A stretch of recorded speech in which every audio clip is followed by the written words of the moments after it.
Orlando dan saya Nisa. Saya Wira. Kita jumpa lagi di bedah buku kita kali ini. Nah, di sesi kita kali ini kita akan membahas buku terkait seni mengelola waktu ya, yang dikarang oleh Bryan Adam. Bahkan Tuhan pun bersumpah demi waktu, sesungguhnya ia menciptakan untuk mengukur seberapa besar usaha. Itu untuk tagline-nya dari buku ini. Oke, kita fokus ke bagian 8 ya teman-teman ya.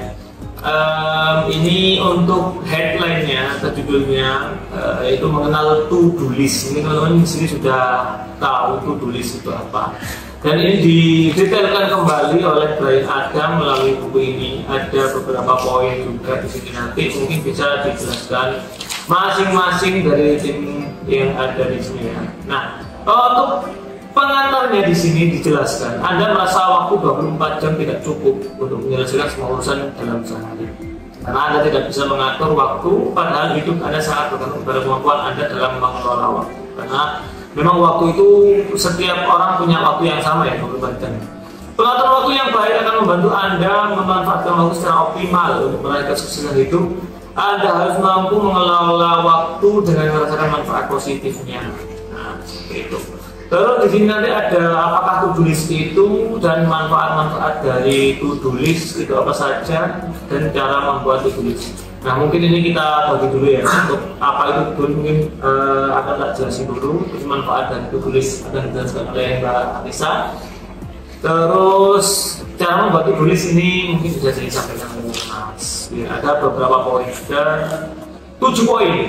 Nah, mungkin nanti bisa simpulkan aja kira-kira.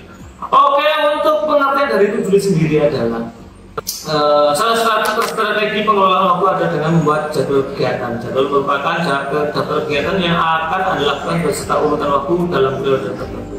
Jadwal itu dibuat untuk menghindari bentrokan kegiatan, menghindari kealpaan, dan mengurangi ketergesaan. To-do list sendiri sangat berguna dalam melakukan pengelolaan waktu. Tidak selamanya harus dengan gawai. Secara sederhana dapat menggunakan secari kertas atau pulpen untuk mencatat setiap pekerjaan yang harus Anda bereskan. Jadi to-do list itu adalah semacam jadwal, di mana jadwal itu yang nantinya akan kita tuliskan apa saja yang akan kita lakukan beserta juga dengan timeline-nya. Kapan waktu itu, kapan kegiatan itu harus dikerjakan. Nah, juga beserta dengan prioritasnya seperti itu. Mana yang lebih dulu kita kerjakan.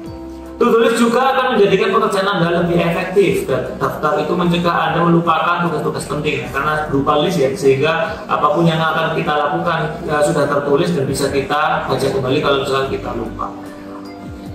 Dan menentukan prioritas pekerjaan. Tadi sudah saya sampaikan ya, ketika bisa mencentang atau mencoret satu persatu to-do list, Anda akan merasa senang, semangat Anda pun terlecut untuk menyelesaikan pekerjaan yang lainnya. Seperti itu untuk pengertian dari to-do list. Silakan untuk manfaat dari to-do list.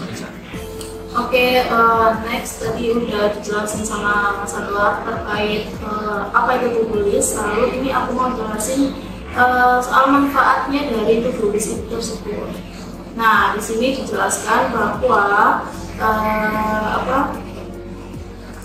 berikut manfaat yang kamu rasakan jika kamu membuat to-do list. Yaitu yang pertama, selalu ingat. Kenapa? Dengan to-do list, kamu tidak akan melupakan hal-hal yang harus kamu lakukan. Ketika kamu bekerja, pasti kamu sering diminta untuk melakukan tugas lainnya.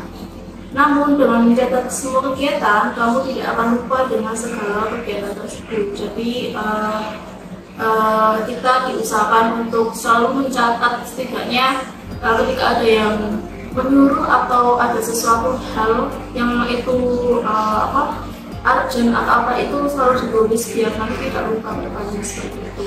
Lalu yang kedua itu sadar prioritas. Kamu akan tahu prioritas mana yang akan dikerjakan lebih dahulu jika kamu membuat to-do list tersebut. Kamu juga akan lebih terstruktur dalam mengerjakan pekerjaan. Nah, ketika membuat daftar pekerjaan yang harus diselesaikan, kamu tahu mana pekerjaan yang urgent dan penting. Dengan demikian, kamu bisa fokus untuk menyelesaikan tugas yang harus diselesaikan terlebih dahulu. Jadi ketika membuat to-do list itu, kita usahakan mana sih yang urgent itu ditulis terlebih dahulu atau dipisah gitulah. Jadi nanti itu tahu mana yang lebih urgent dan itu yang harus diselesaikan terlebih dahulu. Lalu yang nomor 3 yaitu memudahkan. Nah, to-do list ini akan membuat kamu lebih mudah mengatur waktu. Ketika kamu sudah tahu apa yang akan dikerjakan, maka kamu sudah tahu apa yang akan dikerjakan. Maka juga kamu beberapa lama waktu yang dibutuhkan untuk menyelesaikannya. Dengan demikian, kamu memiliki estimasi waktu tentang pekerjaan tersebut.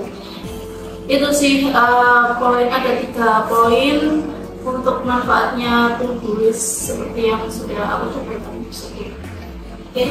Oke, untuk selanjutnya mungkin bisa masuk ke bagaimana cara membuat to-do list. Oke, bisa langsung ke Mas Wira. Oke, saya di sini mungkin mau menjelaskan gimana sih cara membuat to-do list setelah tadi kita dengerin manfaat-manfaat dan betapa pentingnya membuat to-do list dari Mbak Nisa ya. Yang pertama itu tuliskan tugas yang pasti. Kita mungkin memiliki banyak pekerjaan pada saat yang bersamaan, tapi jangan pernah masukkan semuanya ke dalam to-do list. Jadi nggak semua hal itu penting. Kalau misal banyak hal atau semua hal menurut kalian penting, jangan-jangan memang nggak ada yang penting di situ ya. Jadi pastikan bahwa tugas yang Anda masukkan adalah tugas yang sifatnya memang sangat penting. Pernah kita bahas juga ya Mas Anwar di babak sebelumnya tentang apa-apa saja yang sekiranya itu diprioritaskan itu. Terus yang kedua, jelaskan dengan rinci. Semakin detail tugas-tugas yang kita tuliskan di dalam to-do list, maka semakin mudah Anda mengerjakannya. Daripada contoh misalnya kalau misal kita masih kuliah nih, daripada menulis skripsi kayak gitu ya, tuliskanlah kerjakan minimal 1 halaman bab 1 kayak gitu. Jadi lebih terperinci, gak cuma kayak mengerjakan skripsi.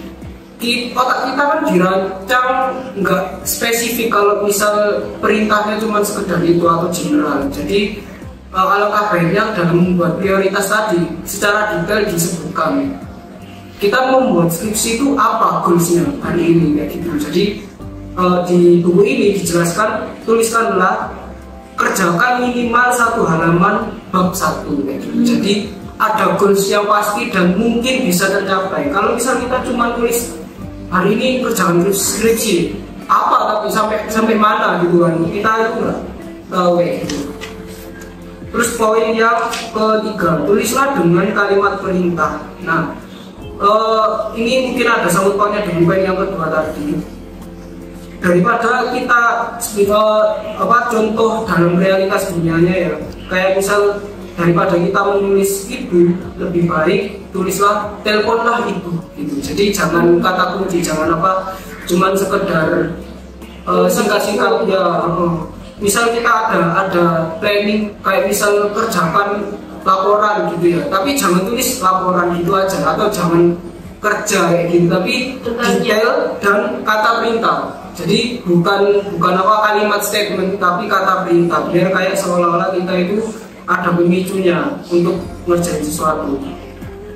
Terus yang keempat, poin yang keempat, masukkan informasi penting. Jangan cuma menuliskan hal-hal yang harus kita kerjakan, tapi tulis juga kapan target kita akan menyelesaikannya.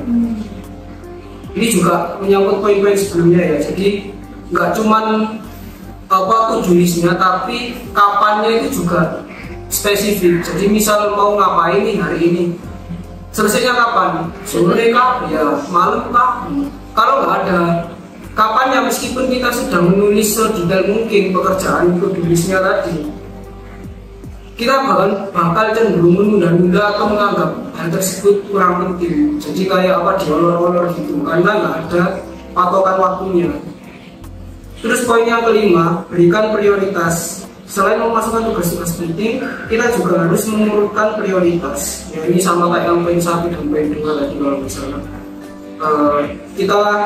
kalau misal terlalu banyak, disortir jadi 10 kah, 10 bagian kah, atau kalau misal itu terlalu banyak, 5 bagian kah dalam 1 hari kayak gitu. Terus yang keenam, rutin diperbarui. Jangan biarkan to-do list kita kaku atau isinya itu paten begitu-begitu saja atau monolog gitu ya, monoton gitu ya, monolog. Untuk memastikan bahwa to-do list tadi itu updated, sediakan waktu luang setiap malam untuk mengevaluasinya. Nah, jadi selain kita bikin planning buat hari ini misalnya, terus nanti malam itu kita harus mengevaluasinya, apakah ada kekurangan dalam to-do list tersebut, atau bahkan mungkin sudah tercapai semua atau enggak. biar besoknya itu kita bisa update yang baru, dalam artian strategi baru kah, atau ada hal-hal yang mungkin kurang sempurna itu bisa disempurnakan di waktu malamnya ketika evaluasi hari ini. Terus poin yang terakhir, hapus tugas yang terlalu lama. Mungkin kita terlalu sibuk untuk mengerjakan suatu tugas karena tugas itu terlalu berat. Apapun alasannya, yang namanya tugas itu kalau misal ditulis terlalu lama di dalam to-do list, kita harus segera menuntaskannya atau justru tidak mengerjakannya sama sekali karena terlalu membuang-buang banyak waktu gitu ya mungkin.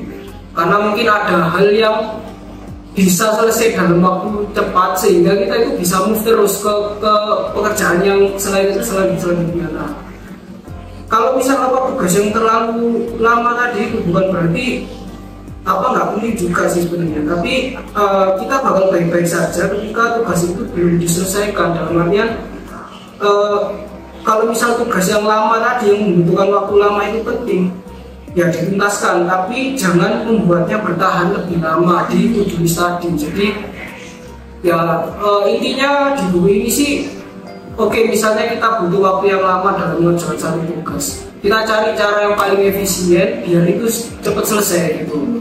Kayak gitu sih. Udah itu aja 7 poin dari cara membuat to-do list. Oke, agar durasi tidak terlalu lama, kita lanjut ke sesi kedua. Siap.